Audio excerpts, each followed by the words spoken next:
Hello again, Bernie Miklasz with you again here on the Bernie Miklasz Show on YouTube. Please subscribe, and also we would appreciate it if you hit the like button and feel free to leave your comments, whether you agree, disagree, or whatever. Right?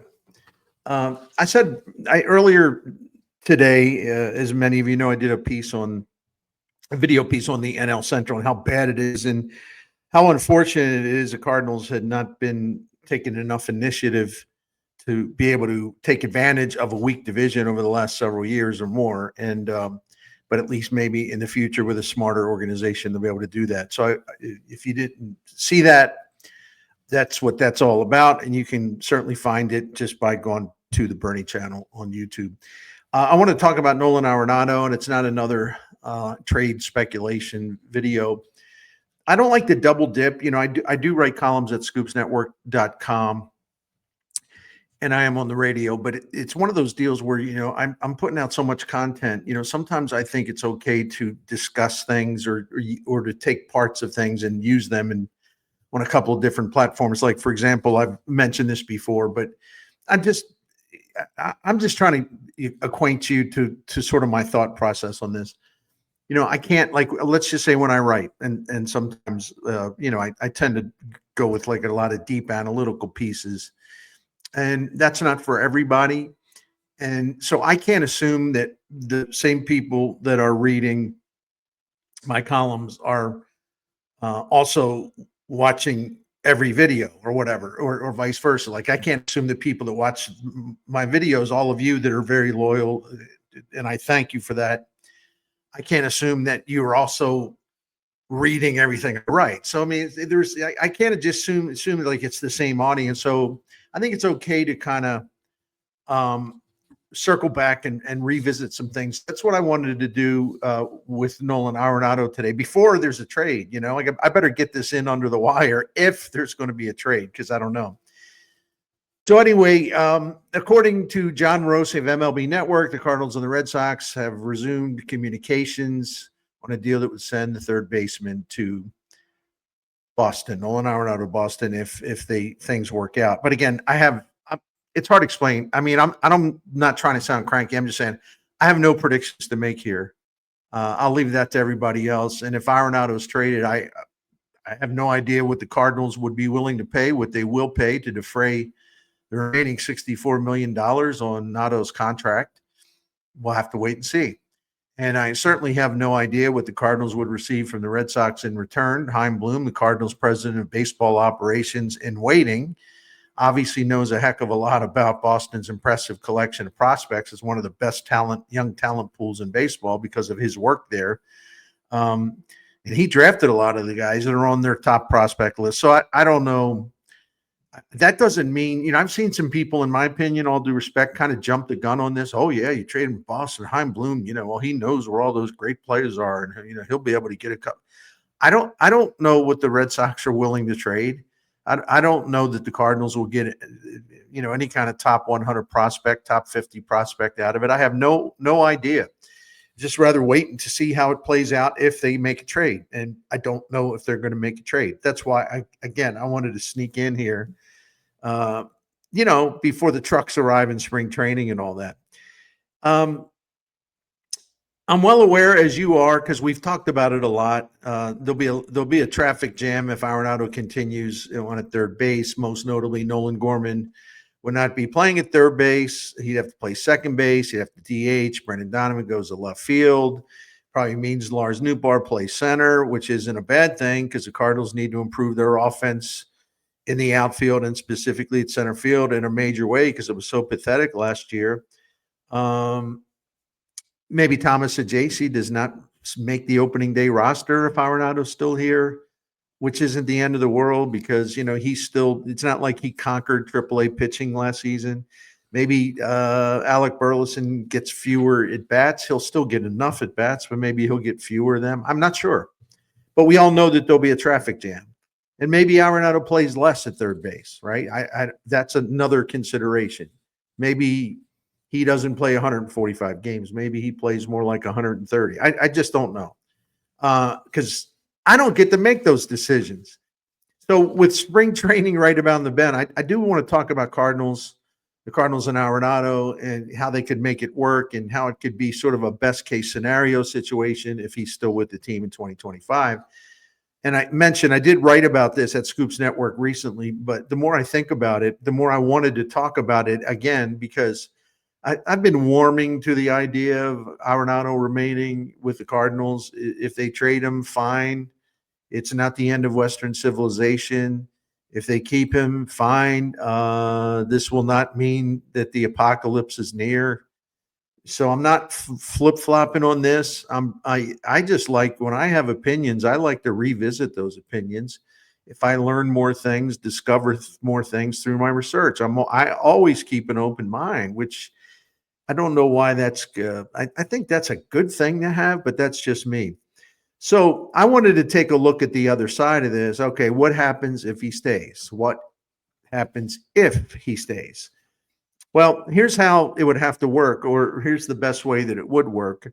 Number one, Arenado's got to show up with a looser, more positive attitude.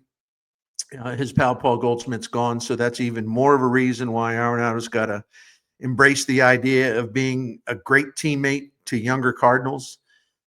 If the team's getting younger, then he's going to have to try to fit in and not be kind of the cranky guy or whatever. Less cranky, more upbeat. I think maybe that's a good way to put it. More willing to go out of his way to help them. More tolerant of the fact that maybe they like to have some fun, and he's as serious as the proverbial heart attack. As to use that cliche. And I think maybe having more fun would help him.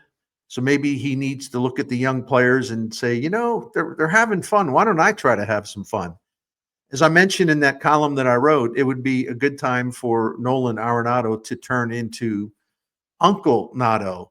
He has to set a better example for the kids by running out ground balls instead of jogging slowly down the lane, down the first baseline, because he's real frustrated and his body language is terrible. Listen, the younger players, especially with Goldie gone, the younger players are going to be watching him closely. And if Arenado's got an attitude problem, or if he's just sour, that's not good for the clubhouse. That's not good for just this is such a, I can't believe I'm about to say this, but I'll say it. That's not good for the team spirit. All right, that's number one. Number two, to reset Arenado in what's supposed to be a reset season for the team. I think the first step, and I'm talking to myself on this one, is to realize that he's a better player than we maybe give him credit for. Not you. I'm talking about me. Not pointing a finger at anybody else. I think I've underestimated his overall value, which is why I always go back. I double check myself. I go back and say, well, wait a minute, did I have this right as far as was I being fair? Was I seeing everything? Let me circle back and take another look at this. It was really easy for me to dwell on his severe power decline in 2024, and it was severe. It was definitely a problem, but I did miss the bigger picture, I guess is the best way to put it. Last season, Arenado's offense, his offense last season still ranked above the league average level for third baseman, not all of the majors, but at the third base position. And so when you have a third baseman, it's won 10 gold gloves, 6 platinum gloves for his exceptional defense. If you get an above average offensive performance, that's more than acceptable. If he is an above average performer, where 3 years ago he was an elite hitter offensively, and now he's maybe above average. Well, with the way he plays defense, what's wrong with that? I think you'll take, and you're going to take one of the great defenders of all time at his position, and he'll be 34 in this coming season. And if he's still an above average hitter, don't you still benefit? Don't you come out ahead of things? Yeah, ideally you would have a guy that's still hitting 35 home runs and still slugging 500 and all that, but that's not who he is anymore. So let's appreciate him for what he is, because there's still a lot of really good things there. More on that in a moment. But just to fill in the blanks on this, last season, Arenado's batting average as a third baseman was 36 points higher than the overall league batting average for third baseman. His on-base percentage was 25 points higher than the average at the position. His slugging percentage when he was used at third base, 15 points above the average for third baseman. His OPS was 40 points better than the overall average around the majors for third baseman, all the combined stats. And if we exclude his numbers as a DH, and they were just awful last season, Arenado was about 12% above league average offensively. I mean, that's all players, not just third baseman. But again, what's wrong with that? Yeah, you would wish for more. But if this is what he is now, there's nothing wrong with him being, 12, 13% above the league average offensively. Number 3, the age factor. I think we need to talk about this because I found something that intrigued me. Arenado will be 34 in April, I think mid-April. Okay, he's aging, and we saw some of the effects of that last season. But my friend Dan Szymborski, the creator of the Zips forecast at Fangraphs, he recently, when he goes through all these players, he'll list the historical comps, the players at the same age group that were comparable in terms of a match to where Arenado is in his aging curve, right? And Dan Szymborski and his Zips model, he listed the top 3 comparables to Arenado at age 34. This is in baseball history. Bill Madlock, Mike Lowell, and Brooks Robinson. All were above league average offensively at age 34. I mean, those are not bad comps. I mean, we're not talking about, the comps being some dude who hit like 186 and, on base percentage at 260 and slugging percentage about 302. You know what I'm saying? So if those are the comps, to me, if those comps bear out, of course, if those are the comps, I would be encouraged if he lands right around there where those other guys were. So that was something for me to think about. And at the time I started putting the column together, I didn't know that until the last minute or whatever. So let's just move on. So number 4, and I got to mention it again, his defense remains a plus. I touched on it earlier here in the video, but I want to just elaborate a bit. He was a National League Gold Glove finalist at third base last season. His range rating was third best among Major League third basemen. His 6 defensive runs saved were tied for 5th most at third base. And given manager Oli Marmol's desire for strong defense, well, Arenado would have extra value then, right? And as we, get closer to the end here, let me just say this. In number five, let's speak of value. Let's take a look at his total value in 2024, because there's some things about that surprised me a little bit in a good way. Last season overall, Fangraphs assessed Arenado's wins above replacement, otherwise known as WAR. What is it good for? Anyway, 3.1 wins, it's still good. I mean, you're still 3 wins above average. You're still helping your team win. But what I did was look at his wins above replacement exclusively as a third baseman. When he played third base, what was his wins above replacement? Well, he generated 3.4 WAR. That was like the 6th best in the majors at third base last season. Again, this is a guy who's lost a lot of power, but I don't think myself or any of you should look at him and just kind of see him as like this, this aged, crumbling, washed up dude. He's far from it. He's just not at his peak level offensively.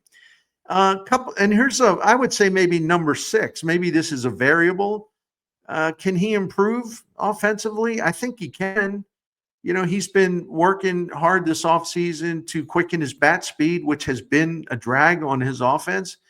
And if Arenado has a faster bat and he can turn on more of those pitches, especially inside pitches, and he can hit more pull shot line drives and fly balls, I don't see what, because he's got to pull them to hit home runs. I don't see why he couldn't hit 20 home runs, 23, something like that. But that's the challenge for Arenado, because this is a really big part of any kind of improvement offensively. Since he was voted third in the National League MVP race in 2022, Arenado's ground ball rate has increased by 10%. That's bad. His fly ball rate has gone down by 10%. That's bad. His line drive rate has remained the same. So the point is, you've seen a big shift in more ground balls, fewer fly balls. That is not good at all. That is one of the reasons why his power took a big drop last year. Way too many ground balls and not enough fly balls. If he has a realistic chance of becoming a more formidable hitter, the bat speed is the key, in my opinion. Arenado worked on having a quicker bat last season. He sort of got this project underway, to his credit. And it was inconsistent because, this wasn't like he could work on it all off season. He was trying to work on it during the season. That makes the challenge more difficult. But let me share this with you. In terms of like his bat speed readings, they were at the highest point in July and August. And over those 2 months, with a faster swing, Arenado hit 286, but more importantly, he slugged 442. For the whole year, he slugged 394. But when that bat got quicker, he slugged 442, which is really good. And overall, his offense in those 2 months was about 18% above the league average. So there is definitely a correlation between his bat speed and his power production. And he's been working on it a lot this offseason. So maybe that will pay off for him, So I'm doing this because it's like, well, who knows when he's going to get traded? I at least wanted to get on board with some final thoughts on what to expect from him. And I also, throughout the earlier parts, much earlier parts of spring training, maybe the off season, leading up to spring training, let's just say, early December, mid-December, whatever. The expectation is that this really was going to be a reset, but it's not. I keep saying it over and over again. It's not as it stands now. So if you look at it this way, it makes more sense to have him around when we realize that the team's not serious about a reset, except for what they're doing in the minor leagues and player development. That's a big reset, and it's welcome. But if John Mozeliak and Ollie Marmol, are serious when they keep, implying or talking about the Cardinals being a surprise team and exceeding expectations, all right, well, if you really believe that, then Arenado would probably make you a better team. And if he has a bounce back, even a moderate bounce back, he absolutely would make you a better team if you really are serious thinking that you are a winning team, a good team, a possible contending team, a surprise team, an exceeding expectations team, Anyway, so a bounce back by Arenado would actually fit that equation. It would fit rather well. So maybe this video actually, if some Red Sox fans somehow wander over here, maybe all this stuff I talked about him getting better and how he was still above the league average offensively for third baseman and this and that, his overall value is still pretty strong. Maybe if some Red Sox fans look at this, they'll think, well, boy, I'm glad that dude in St. Louis found all this stuff, because it sounds like he's better than we thought here in Boston. So one way or the other, I think, Cardinals fans I think they'll be interested to see if what he could do in 2025. And I know Boston fans would be very interested in what he can do in 2025. So that's enough about that. The next time I talk about Nolan Arenado, it'll be if the Cardinals trade him. And if they don't, well, we will have other occasions to revisit this, but hopefully not too much, unless there's some news in spring training. There's I was listening to Harold Reynolds on MLB Network, and he was talking about, they got to trade him. They got to trade him. In fact, can I read you a quote? They got to trade him. He said, no doubt, because and that's a team that Arenado would go to. He said, and they're at a standstill with each other, talking about the Cardinals and Arenado. He said, you're going to bring him back to camp, and then him and John Mozeliak are going to have to look at each other and try to figure it out. Yeah, I think it's real. The Cardinals don't want to bring him back to camp. What are you going to do with Nolan Gorman, who has to play? And you basically have soured the waters with this relationship, meaning with Arenado. So yeah, move him. Okay, like I said, it's not. It's I'm not. To me, if they trade him, I think that's fine. If they don't, I think maybe that's better than we thought it would be. It would turn out better than we thought it would originally. And that's all I'm trying to say.